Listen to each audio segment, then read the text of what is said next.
Oktoberfest.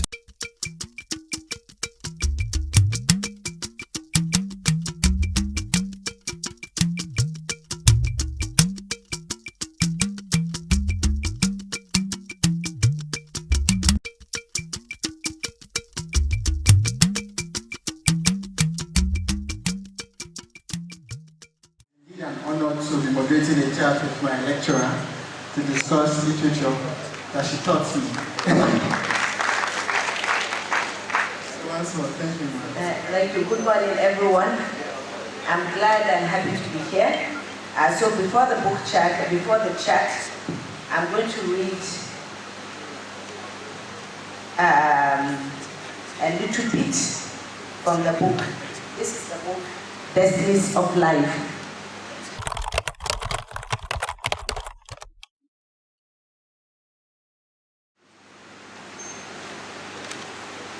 3 months after the examination results were out, that's page 19, from page 19. 3 months after the examination results were released, Aisha passed all the 9 papers she sat for. She got distinction in 5 and credit passes in 4 subjects. This was no surprise to both Aisha and her father, because while in school, her father had asked her to study hard, and she was ready to impress him. She had been obedient and hardworking in school. When her father brought in her results, she shouted, "Hooray!" flung her arms around her father and burst into uncontrolled tears of grief. "Don't cry, Aisha. You should be happy. You have done it. You will go to any university of your choice," he said, mopping her face with his clean white handkerchief. "I know," she sniffed, blowing her nose.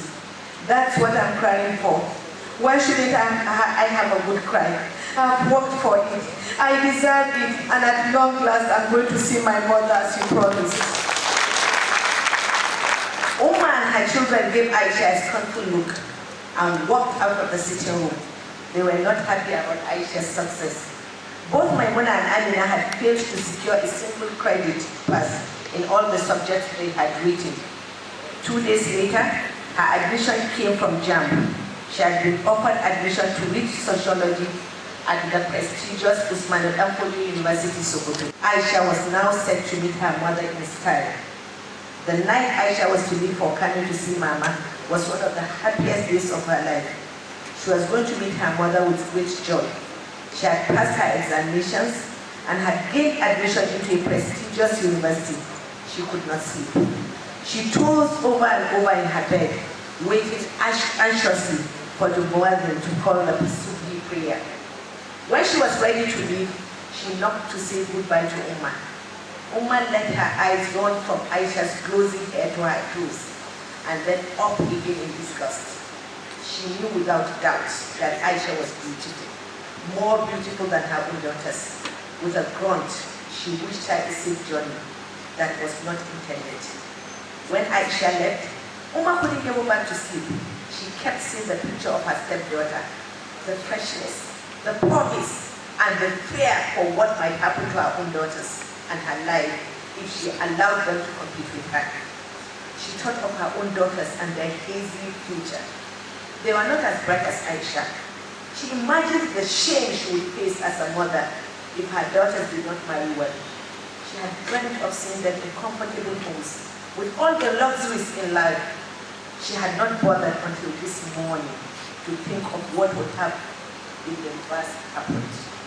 No, she would not allow that to happen.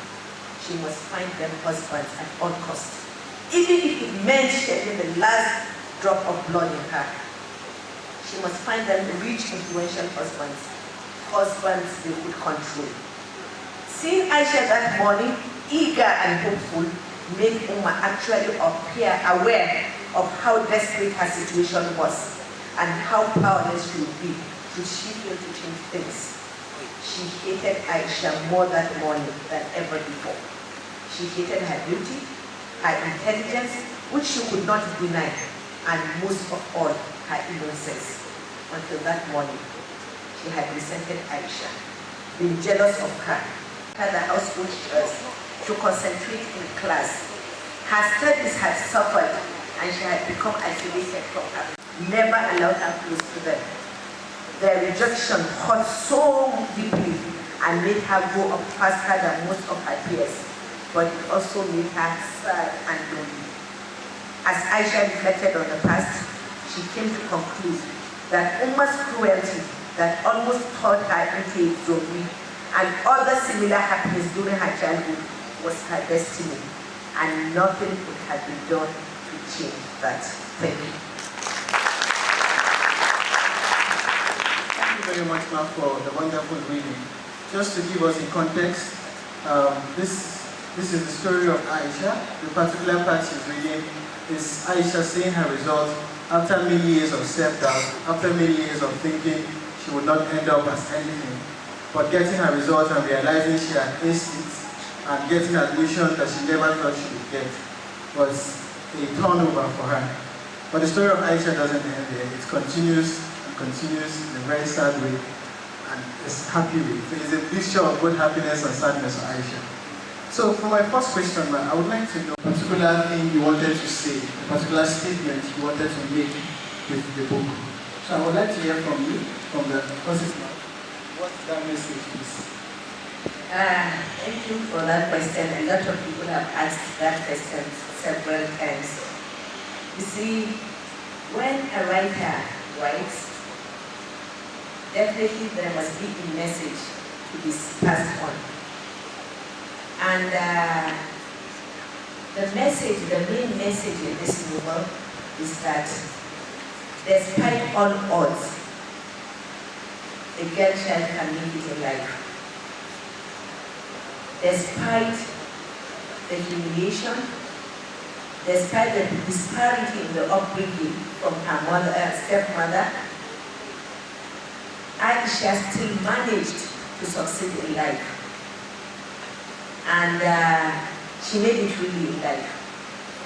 And even when she had problems in her matrimonial home, she was able to raise up to the challenge, and she became someone to reckon with in society. And that real singular message actually, that no matter the odds, don't say I have failed. Don't say I am destined. I can do it, I can do it, I can do it. And that is the main message. And I felt like we are not fair to the character. I mean, for every minute of happiness, there would come hours of sadness. And it was quite difficult. It was a difficult read because you are beginning to sympathize with Aisha. You are now happy with her. You are now happy for her. And the next minute you are pitying her because that happiness that you thought would last will just turn over and then change to tragedy. So I would like to know of what essence were the two main tragedies in Aisha's life. Why were there two main tragedies? You know, life is not made of a bed of roses. You have your ups and downs. So sometimes we tend to some writers write to have a fantasy scenario, a fantasy idea of what life is all about. And that, in fact, is something that really affects the youth. So I believe that it is good when writing to tell them that the good could happen and then the bad and the ugly also could happen. Talking about the tragedies, the first tragedy that befell Aisha was the separation of her father and mother. For a long time, the mother was forced into marrying the father. And even though the father loved her, she refused to stay. And after Aisha had been born, she decided to quit the marriage, despite all odds, despite encouragements from her family members. She left the marriage. And in anger, Baba Aisha's father decided to take Aisha away from her, thinking that if he takes away his daughter, the mother will return to him. But he failed to understand that a woman's hatred goes further than what a man thinks. And so she decided to sacrifice her daughter for her own life. and her own happiness, and she left. And Aisha grew up with her stepmother, who maltreated her, who treated her siblings better than she treated her. But despite all odds, it made Aisha strong. And then she passed her exams, and that was the promise Baba gave her. If you pass your exams with flying colors, I will allow you to meet your mother. And there she was, she met the mother. And it was during the visit that she got the man who promised to make her life happy. That was Mukhtar. And everything was rosy. Everyone was happy for Aisha. I was also happy for Aisha. And then the wedding festivities began. The salale, the kamu, and everything. And then, on his way for the wedding ceremony, he died. And you see, Aisha had to lose a year in university, but I made her strong. Death is not the end. You can still live. And I made Aisha strong. And she picked up the pieces. And she finally met Umar. And they had a rosy life. She had everything. Her father was her by side. Her mother was by her side. Her stepfather was by her side and everything. And it was all rosy again for Aisha. And then when the going was good and everything was all okay for Aisha, then the husband decided to marry someone right in front of Aisha, someone Aisha had brought up, someone who was living in Aisha's house, in her home. The husband's niece that was staying with them. And he decided to marry her. And that was when Aisha felt that destiny had not been fair to her. Enough was enough. And she had to rise up to the challenges. And she weighed both the ups and downs, and she called it quits. And she looked at Umar in the face and said, I am done with you, to hell with you. And she left Umar for good. And fortunately enough, her father was there. He was the Iroko tree that stood behind her, stood in front of her, and stood beside her. And the father took her in. And then she made it in life. She became independent. And that was why when Umar had his terrible fall, Aisha was called upon, because she was the mother of his children, to take care of him in his hospital. And believe me, the story should not have ended the way I ended it. At the end, the first manuscript had Aisha and Umar living happily ever after. He apologized to her, and the children came together. They remained together, married off their children, and saw their grandchildren happily and everything. It was a happy family. And then I woke up one night and said, why should Umar enjoy everything? No, he shouldn't. Why should he? And I decided to kill Umar. And that was what I did. Because he didn't deserve to live. If Aisha could live all these lives, her years without Umar, she could live without him dead. She could live with him dead. And so, Umar had gotten well.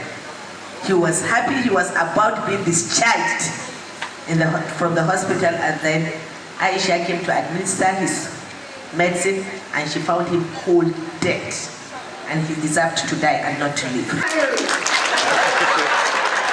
Here we believe it or not. The woman is a very patient animal, very, very patient. But when you push her to the wall, she goes strong, and She wouldn't know when that thing snaps, and then she reacts. And for most women, when they react, there is no going back. Aisha sacrificed everything. She was supposed to have a good job from her father, but because Umar wanted her to remain at home and take care of the family, she remained. And she did everything for Umar. In fact, the juicy job he had was from her father. And he kept having affairs with other women outside the home. And when he comes, he will talk her, forget about them, they're the ones pursuing me, they're the ones doing this. And as naive as she pretended to be, because she was not naive, but she pretended to be naive before Umar, so that her patience would not wear off. And she allowed him to go with his flings, with his sweet talk and everything. But when she realized that he was having an affair with someone right inside his home, and she accepted that, she was willing to let it go. You know, in Hausa we say, kowa da halinta za ta zauna. When the husband is taking a new wife, they say, why do you fear?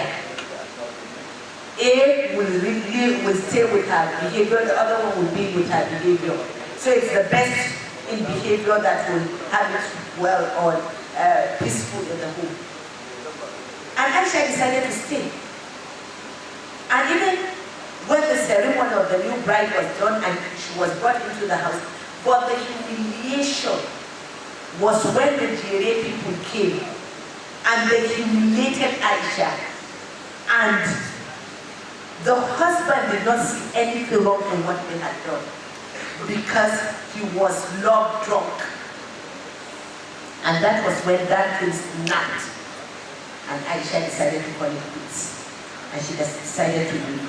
So you see, a woman can enjoy a lot, but only a tiny thing, a small thing will make her snap, and that ends everything.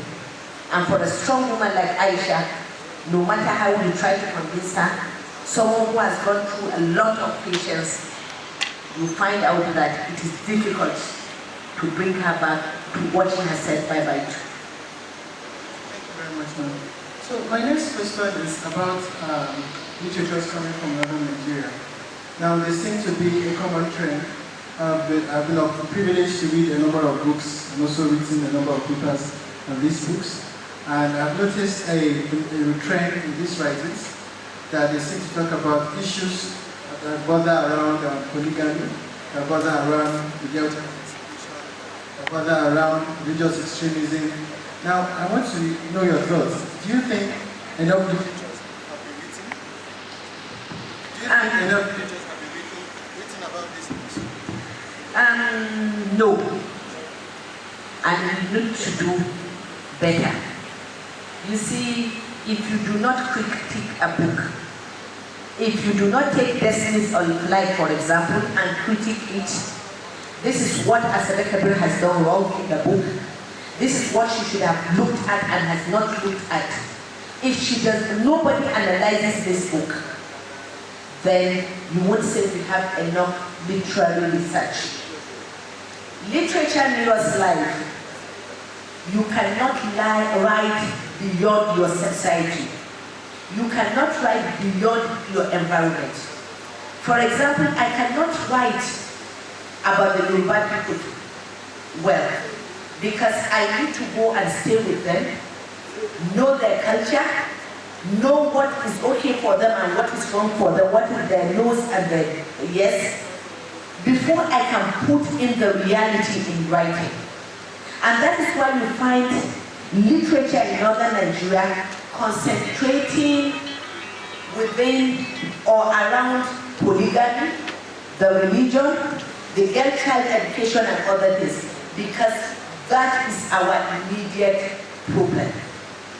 These are our immediate problems, and these are the things we need to address. And that is why I keep saying that we need to address literary works from northern Nigeria.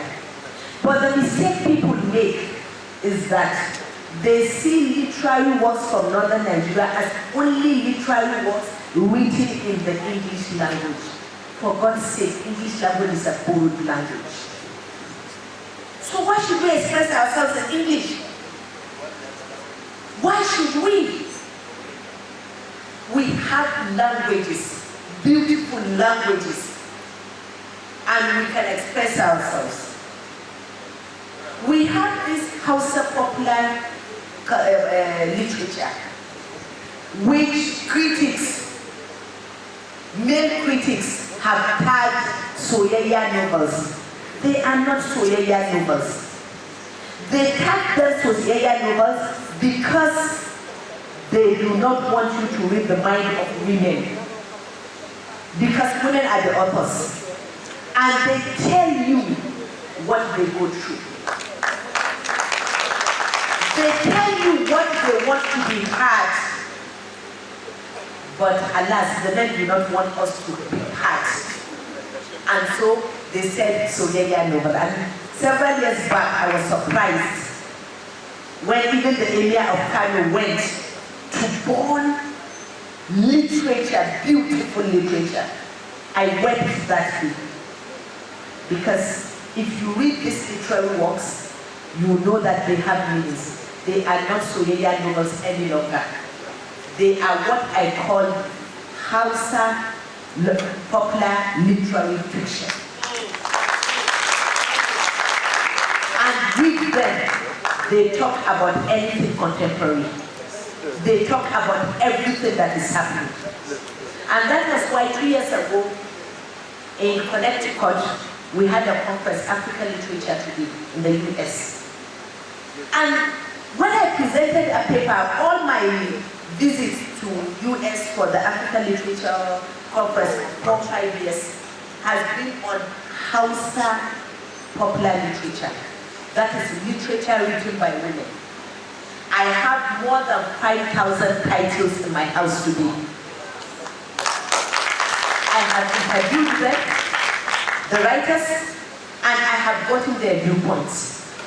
And whenever I leave this country to present papers, I don't present papers on Chinua Achebe and others. Who is Chinua Achebe?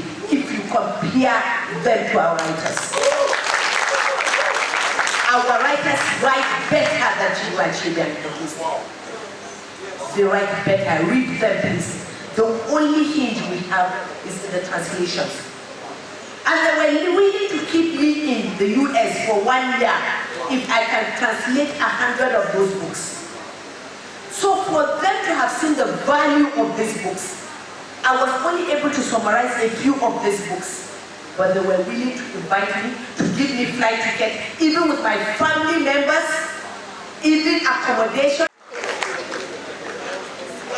Maybe no one Manarakis. He has said he wants to translate it into Nubi language.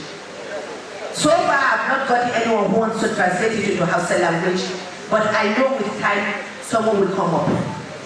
So let's have these books, translate it into the languages people can lay their hands on. In the evenings when we have this with Chapalabari, Shuni and others, don't you see the way people remain glued to their radios? These stories are real stories. And you can only hear the real story from the woman if we are talking about the story of a woman. No man can tell you the story of a woman. Even if he tells you, it's just imagining. Because no man can tell you what a woman goes through with a 9-month pregnancy. No man can tell you that. No man can tell you what it takes to train a child from birth to the 10th age when the child is still bearing his father's name. Only a woman can tell you what she goes through. So only a woman can tell you that. So please, what we call Northern Nigerian literature in English is not original literature in the indigenous. Now we're talking about Soyayya. It will be on YouTube, Superfest YouTube page, so you could join. If you could join the page and we'd have a lovely conversation on it. And then you mentioned the issue about writing in indigenous languages. It is only proper, it makes a lot of sense when people write in the indigenous languages because you are transcribing your first language. So of course, literatures that are written in these languages tend to be more relative than those ones that are written in a foreign language. Because whether we like it or not, we have our individual languages. We are not Americans, we are not British.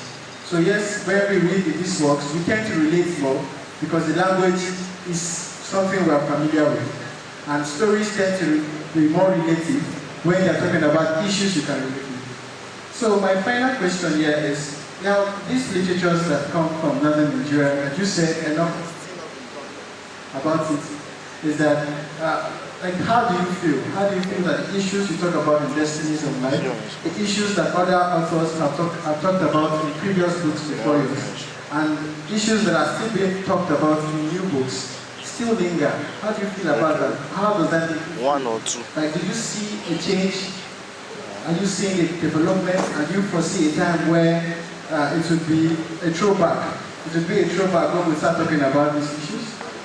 Yes, I do see that a future for the expressions from people.